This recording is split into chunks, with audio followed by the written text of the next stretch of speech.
بابا سے کرم کی بات پڑھے اللہ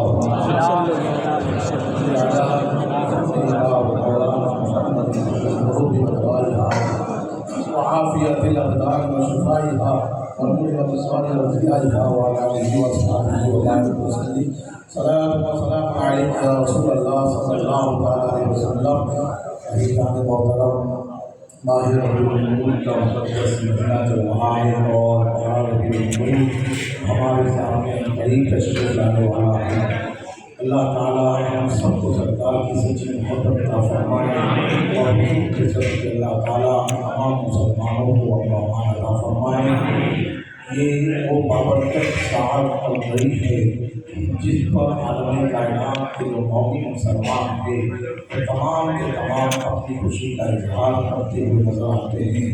ملک کے کسی بھی کونے پر سے اپنے ملک کی بات نہیں کرنا، ہر جگہ کسی بھی ملک میں چلے جاؤ آپ دیکھیں نبی کریم صلی اللہ علیہ وسلم کی میلاد کا جشن منایا جا رہا ہے. 12 ربیع الاول کو ایک نام کوئی تیرا گیا، لیکن میلاد کے تعلق سے لوگ مناتے ہیں اور حضور کو یاد کرتے ہیں. تو ہم غلامان مصطفیٰ صلی اللہ علیہ وسلم آج حاضر آئے یہاں پر ربیع شریف کے موقع پر. آئیے میں آپ کو بتاؤں گا تعالیٰ قرآن مقدس میں ارشاد فرماتا ہے یا ایھا النبی انا ارسلناک شاہدا ومبشرا ونذیرا لتؤمنوا باللہ.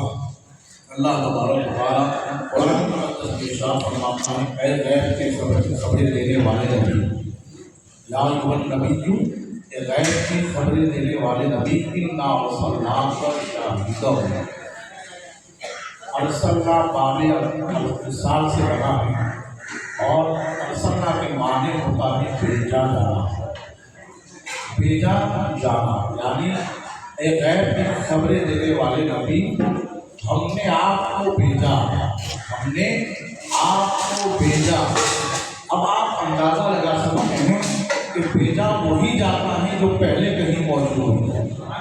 بھیجا وہی جاتا ہے جو پہلے نہیں موجود ہو. جس کا وجود نہ ہو اسے بھیجا نہیں جا سکتا.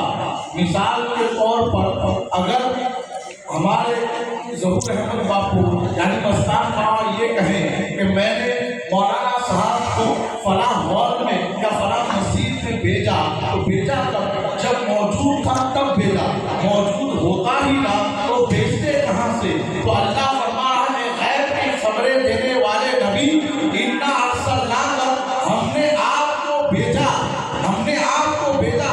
پتا کیا چلا؟ نبی موجود تھے تب خدا نے بھیجا، موجود ہوتے نا تو بھیجتے کیسے؟ اب حدیث کی روشنی میں اس بات کو ہم سمجھنے کی کوشش کریں گے کہ یہی سوال صحابہ کے درمیان حضور کے سامنے حضرت جابر نے کھڑے ہو کر عرض کیا، یا رسول اللہ صلی اللہ علیہ وسلم، حضور میرا ایک سوال ہے. حضور نے ارشاد فرمایا جابر کیا سوال ہے؟ عرض کیا آقا میرا یہ سوال ہے کہ اللہ تبارک و تعالیٰ نے سب سے پہلے کس چیز کو پیدا فرمایا؟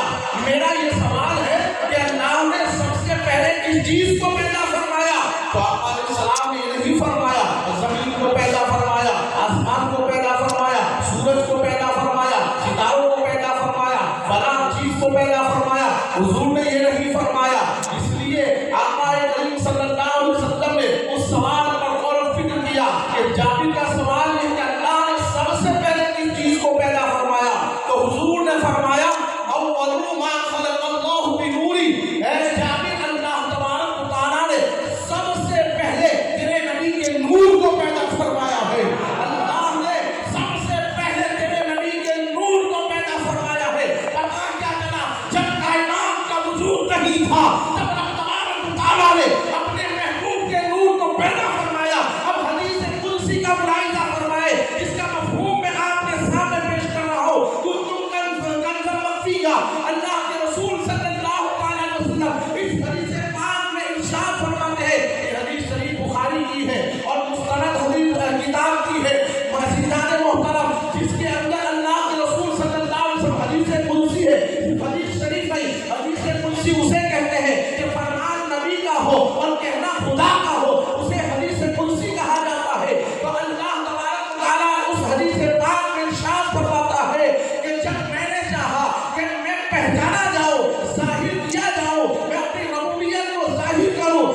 ہے، حضور کے نور کو اللہ نے پیدا فرمایا۔ اس حدیث پاک کا مفہوم ہے اور اس کی تشریح یہ ہے کہ آقا کریم صلی اللہ علیہ وسلم فرماتے ہیں کہ پھر میرے نور سے رب تبارک و تعالیٰ نے ساری کائنات کو پیدا فرمایا۔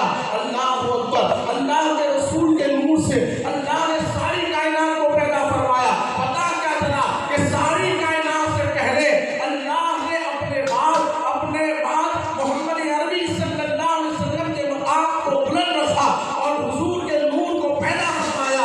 اس لیے حضور نے فرمایا اللہ نے سب سے پہلے میرے نور کو پیدا فرمایا ہے۔ ایک حدیث نہیں کئی حدیث سے ملے گی حضور کی کہ آدم آب و گل کے درمیان تھے، اس سے پہلے میں نبی تھا۔ وہ اللہ کے رسول نے بے شمار حدیثیں بیان فرمائی۔ المختصر یہ ہے کہ ساری کائنات سے پہلے حضور کا نور پیدا کیا گیا۔ اللہ اکبر، اب اللہ کیا کہ ہم نے بھیجا شاہدا و مبشرا و نذیرا، شاہد یعنی گواہ بنا کر، اے محبوب ہم نے آپ کو بھیجا گواہ بنا کر، ارسلنا بھیجنا شاہد گواہ بنا کر، انا ارسلنا شاہدا و مبشرا و نذیرا، اور خوشخبری سنانے والا بنا کر اور ڈر سنانے والا بنا کر، یعنی خوشخبری سنانے والا اور ڈر سنانے والا بنا کر ہم نے آپ کو بھیجا۔ اب اللہ کے رسول نے آ کر دنیا میں امت کو خوشخبری بھی دی اور اللہ کا ڈر بھی سنایا کہ حضور نے کہا نماز نہیں پڑھو گے تو یہ نقصان ہوگا، روزہ نہیں رکھو گے تو یہ نقصان ہوگا، اللہ کو نہیں مانو گے تو یہ نقصان ہوگا اور جہنم میں جاؤ گے۔ یہ حضور نے فرمایا کہ نہیں، یعنی ڈر سنایا اور آقا علیہ السلام نے خوشخبری بھی سنائی کہ اے بندو، اللہ تبارک و تعالیٰ تم سے اتنی محبت کرتا ہے، ایک ماں سے 70 گنا زیادہ محبت کرتا ہے، وہ اتنا رحیم ہے۔ یعنی اللہ کی نعمتوں کے بارے میں حضور نے خوشخبری بھی سنائی اور ان نعمتوں کو جھٹلاؤ گے، آقا علیہ السلام نے وعیدیں بھی سنائی ہم نے۔ اللہ فرماتا ہے ہم نے خوشخبری سنانے والا بنا کر بھیجا، ہم نے آپ کو شاہد بنا کر بھیجا، ہم نے آپ کو ڈر سنانے والا بنا کر بھیجا۔ وَدَاعِيًا إِلَى اللَّهِ بِإِذْنِهِ سِرَاجًا مُنِيرًا، اے محبوب آپ اپنے رب کے حکم سے لوگوں کو رب کی طرف بلاتے ہیں۔ حضور نے یہی تو کام کیا، اللہ کے حکم سے کائنات کے لوگوں کو اللہ کی طرف ہی تو بلایا۔ اور پھر اللہ تعالیٰ فرماتا ہے سراجا منیرا، جس کی تفسیر علامہ احمد نعیم یار خان رحمۃ اللہ علیہ اپنی تفسیر میں سراجا منیرا کی تفسیر یوں فرماتے ہیں، آپ فرماتے ہیں کہ روشن چراغ بنا کر اللہ نے آپ کو بھیجا، روشن چراغ بنا کر بھیجا۔ علامہ نعیم رحمۃ اللہ علیہ فرماتے ہیں، احمد نعیم یار خان رحمۃ اللہ علیہ فرماتے ہیں کہ ایک چراغ جب روشن کیا جاتا ہے اور پھر اس چراغ سے آپ دیکھیں 10 20 50 چراغ روشن کر لو، مگر اس چراغ کی روشنی میں کوئی کمی آئے گی ہرگز نہیں آئے گی۔ علامہ احمد یار خان نعیم رحمۃ اللہ علیہ فرماتے ہیں بس اسی طریقے سے حضور ایک روشن چراغ ہے اور حضور کی روشنی سے کتنے چراغ روشن ہوئے ہیں، کتنے چراغ منور ہوئے ہیں، یہی تو حضور علیہ السلام کے نور کی روشنی تھی۔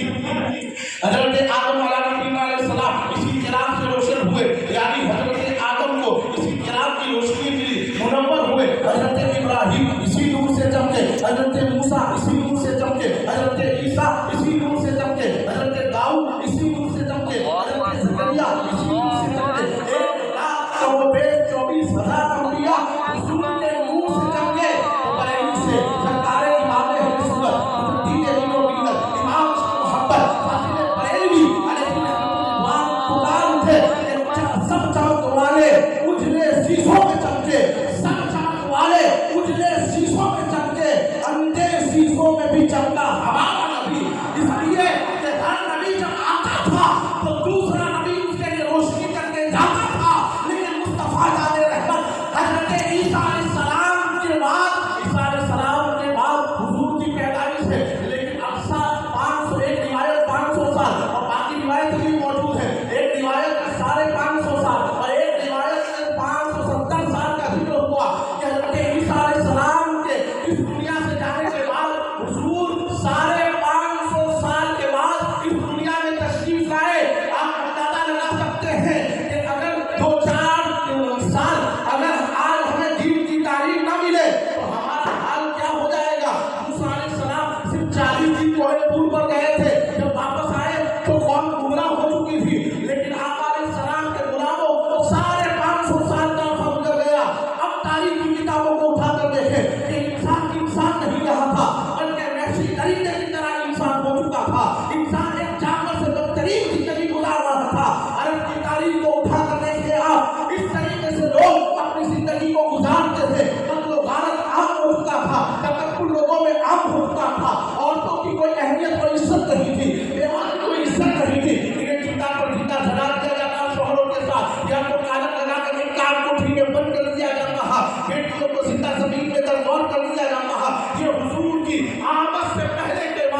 ہیں، آج لوگ پھر تباہی کی طرف جا رہے ہیں، آج لوگ پھر بربادی کی طرف جا رہے ہیں۔ کیا یہ نہیں ہو رہا اس دنیا میں کہ بیٹیاں ماں کے پیٹ میں ہی مٹا دی جاتی ہے؟ آپ دیکھیں ٹیکنالوجی کے ذریعے، مشینری کے ذریعے، دواؤں کے ذریعے بیٹیوں کو پیٹ میں ہی زندہ جب پتا چلتا ہے سونوگرافی کے ذریعے کہ تمہارے پیٹ میں بیٹی ہے تو بیٹی کو گرا دیا جاتا ہے، زندہ پیٹ میں ہی اس کے ٹکڑے ٹکڑے کر دیے جاتے ہیں۔ یہ نہیں ہو رہا، یہ ظلم و تشدد آج بھی ہو رہا ہے سارے ملت اسلامیہ، لیکن پیغمبر اعظم صلی اللہ علیہ وسلم نے دنیا میں آ کر بیٹیوں کی عزت اور آبرو کا یہ پیغام دیا کہ اللہ علیہ السلام نے فرمایا اے میرے صحابہ، جس کی 3 بیٹیاں ہوگی وہ جنت میں میرے ساتھ ایسے ہوگا جیسے ایک کلمہ انگلی شہادت کی انگلی کے ساتھ دوسری انگلی ہوا کرتی ہے، جنت میں میرے ساتھ ایسا ہوگا۔ صحابی تھے، کھڑے ہو کر پوچھ لیا رسول اللہ جس کی 2 بیٹیاں ہو، حضور نے فرمایا وہ بھی میرے ساتھ ایسے جنت میں فنا ہوگا، جس کی 3 ہو، جس کی 1 ہو، حضور نے فرمایا وہ بھی میرے ساتھ جنت میں ایسے کھڑا ہوگا۔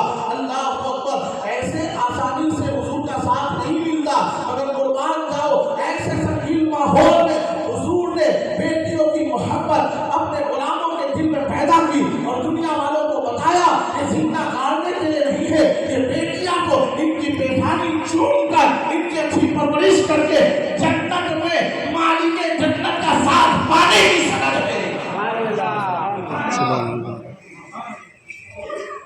حضور پاک صلی اللہ علیہ وسلم کے غلاموں، آقا کریم صلی اللہ علیہ وسلم سے محبت کرنے والوں، تو یہ حال دنیا کا تھا، یہ حال دنیا کے ماحول کا تھا، حضور کی آمد سے پہلے یہ حال تھا، مگر آقا کریم صلی اللہ علیہ وسلم اس دنیا میں تشریف لائے اور حضور پاک صلی اللہ علیہ وسلم نے 25 سال کی عمر میں 40 سال خدیجہ جو بیوہ تھی 2 شوہروں کی، حضور نے حضرت خدیجہ سے نکاح کر کے خدیجہ کو خدیجہ نہیں رہنے دیا بلکہ ام المومنین بنا دیا، کائنات کے مومنوں کی ماں بنا دیا، دنیا کو بتایا کہ یہ عورت کا مقام ہے، یہ عورت کی عزت ہے، ماں ہوتی ہے تو اولاد کے لیے جنت ہوتی ہے، بیوی ہوتی ہے تو شوہر کے لیے امن و امان ہوتی ہے، اور یہی عورت اگر بیٹی ہوتی ہے تو ماں باپ کے لیے جنت کا مستحق آتی ہے۔ حضور نے یہ تعلیم اور تربیت دی اور اپنے غلاموں کو،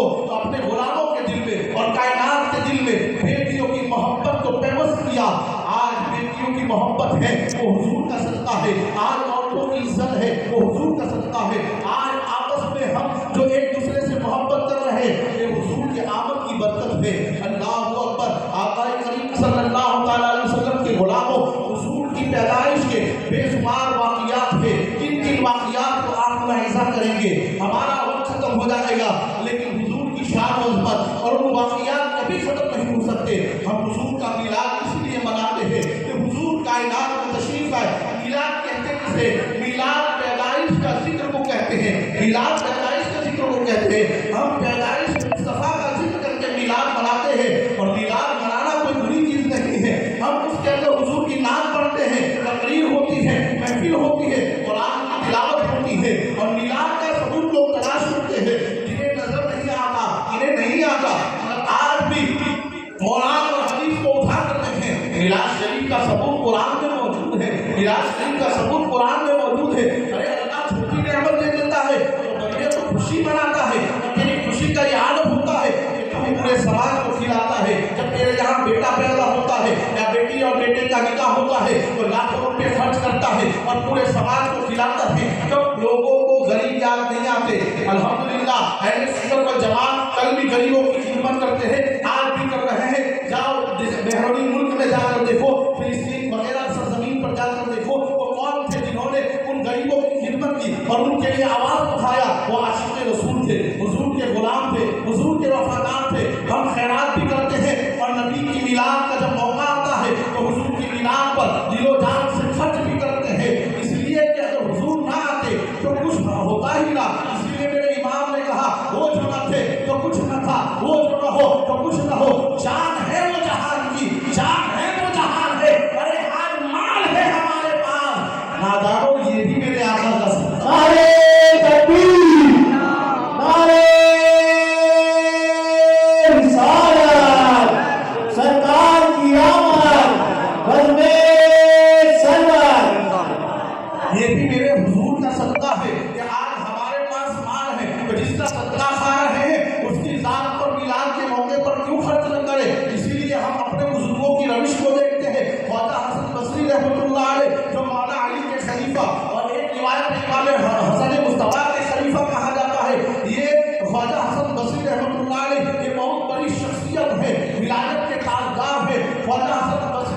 سنائی. آپ ارشاد فرماتے ہیں کہ وہ پہاڑ کے برابر میرے پاس سونا ہوتا تو میں سارا سونا حضور کے میلاد پر خرچ کر دیتا.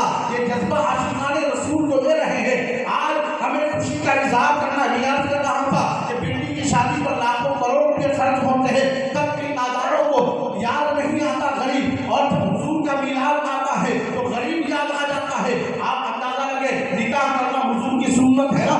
نکاح کے اندر کیا ضروری ہے؟ کیا کھانا ضروری ہے؟ کھانا ضروری نہیں ہے. دیکھیں ضروری ہے نہیں ہے. لائٹ ضروری ہے نہیں ہے. منڈپ ضروری ہے نہیں ہے. ہال بکنگ ضروری ہے نہیں ہے. کار اچھی ضروری ہے نہیں ہے. گلاب کے پھول ضروری ہے نہیں ہے. نکاح کے اندر اگر ایک قاضی دو گواہ اور دلہن دلہا ہے تو نکاح ہو جاتا ہے. اور آسانی میں اسلام کی زبان میں سمجھا دو, اگر قاضی صاحب بھی نہیں ہے, نکاح پڑھانے والا بھی نہیں ہے, اور خطبہ بھی نہیں ہو رہا. خطبہ پڑھنا سنت ہے, اگر نہیں پڑھا, خطبہ بھی نہیں, قاضی بھی نہیں, صرف دو گواہ ہے اور دلہا اتنا دلہن سے کہتے میں نے تم سے نکاح قبول کیا, کیا تمہیں قبول ہے؟ یا دلہن دلہے سے کہتے کیا تمہیں میرے ساتھ نکاح قبول ہے؟ اسے اجابت قبول کہتے ہیں. اگر دو گواہوں کے درمیان اجابت قبول ہو جائے تو اسلام اور شریعت کی روشنی میں نکاح ہو جاتا ہے. دو گواہوں کے درمیان ان ناداروں سے کہو تو لاکھ روپیہ شادی کے خرچ کرتا ہوں میلاد نہیں, یہ سب کہاں صحابہ نے کیا؟ تو بھائی کیوں نکاح آسان کرو نا, حضور نے پڑھ پایا تو پھر تم تو گواہوں کو پڑھا دے نکاح, کائے خرچہ کر رہے ہو, نکاح ہو جاتا ہے. تو کہیں گے خوشی کا بیٹے کی شادی ہے. ارے دادا, جب بیٹے کی شادی پر خوشی کا ہی آرام کہ لاکھوں روپے خرچ کر دیتا ہے تو محمد عربی کی آمد پر ہم کروڑوں خرچ کریں تو مجھے کیا پتا؟ حضور کی آمد پر ہم کروڑوں خرچ کریں تو کیا پتا؟ اور اپنی طبیعت سے تھوڑی کر رہے قرآن اٹھا کر دے, سمجھ میں تیری بات نہیں آتی تو ہم کیا کریں؟ میرا رب فرما رہا ہے قل بفضل اللہ وبرحمتہ فبذلک فلیفرحوا هو خیر مما یجمعون. اے محبوب تم فرما دو, ترجمہ کنز ایمان یہ اعلیٰ حضرت کا ترجمہ ہے. اے محبوب تم فرما دو جب تمہیں اللہ کا فضل ملے, جب تمہیں اللہ کی نعمت ملے, فلیفرحوا فراحت حاصل کرو, یعنی خوشی حاصل کرو, خوشی کا اظہار کرو, خوشی کا اظہار کرو. اور اعلیٰ حضرت فرماتے ہیں کنز ایمان کے اندر ترجمے میں سرکار اعلیٰ حضرت اس کا ترجمہ یوں فرماتے ہیں, آپ فرماتے ہیں کہ جب تمہیں اللہ کا فضل اور اس کی رحمت ملے تو خوشی حاصل کرو, خوشی کا اظہار کرو. یہ سب تمہاری دھن دولت سے بہتر ہے. سبحان اللہ. یہ سب تمہاری دھن دولت سے بہتر ہے. اس آیت کو کر جا کے ترجمہ پڑھ لینا, دھن دولت سے بہتر ہے. میں پوچھتا ہوں کون سی خوشی ہے جس پر خوشی کا اظہار کرنا دھن دولت سے بہتر ہے؟ کیا بیٹا بیٹی کی شادی کی خوشی ہے کہ جس پر خوشی کا اظہار کرنا دھن دولت سے بہتر ہے؟ نہیں نہیں. کائنات میں ایک ذات ہے جسے دنیا محمد رسول اللہ کہتی ہے, ان کی آمد پر اور ان کے نام پر خرچ کرنا دھن دولت سے بہتر ہے. ان ابو بکر صدیق نے اپنے گھر کا سارا مال حضور کی بارگاہ میں پیش کر کے بتا دیا کہ میرے سارے دھن دولت سے بہتر ہے. حضور آپ نعرہ رسالت یا رسول اللہ. یہ سب حضور آپ کی بارگاہ میں میرے دھن دولت جان و مال سب سے بہتر ہے. اللہ اکبر. تو دھن دولت سے بہتر حضور کی آمد پر خوشی کا, اللہ کا فضل, اس کی رحمت کے ملنے پر. اب فضل کو سمجھے تو اللہ کا فضل کیا ہے؟ اللہ کے بے فضل جو ہے بے شمار ہے, اور اس میں سب سے عظیم فضل کیا ہے؟ تو ہم کسی مولوی سے نہیں پوچھیں گے, صحابہ کی سیرت کو پڑھیں گے کہ انہوں نے اللہ کا سب سے بڑا فضل اس کو مانا. تو سیدنا فاروق اعظم ذوق کتابت میں یہ بات لکھی ہوئی ہے. سیدنا فاروق اعظم رضی اللہ تعالیٰ ارشاد فرماتے ہیں کہ کائنات میں اللہ کا سب سے بڑا فضل حضور پاک صلی اللہ علیہ وسلم کی ذات ہے, اور رحمت بھی سب سے بڑی. قرآن کہتا ہے, صحابہ نہیں, اب تو قرآن کہتا ہے وما ارسلناک الا رحمۃ للعالمین. اے محبوب ہم نے آپ کو رحمت بنا کر بھیجا ہے. تو کائنات کا سب سے بڑا فضل حضور کی ذات اور رحمت حضور کی ذات. جب اللہ کا فضل, اتنا بڑا فضل 12 ربیع نور کو ملے ہمیں, اور اتنی بڑی رحمت ہم کو ملے, تو ہم خوشی کا اظہار کیوں نہ کریں؟ میرے آقا صلی اللہ علیہ وسلم حدیث پاک میں حضور اپنی ولادت یہ بعد سعادت خوشی کا کل اظہار کرتا ہے. آقا کریم صلی اللہ علیہ وسلم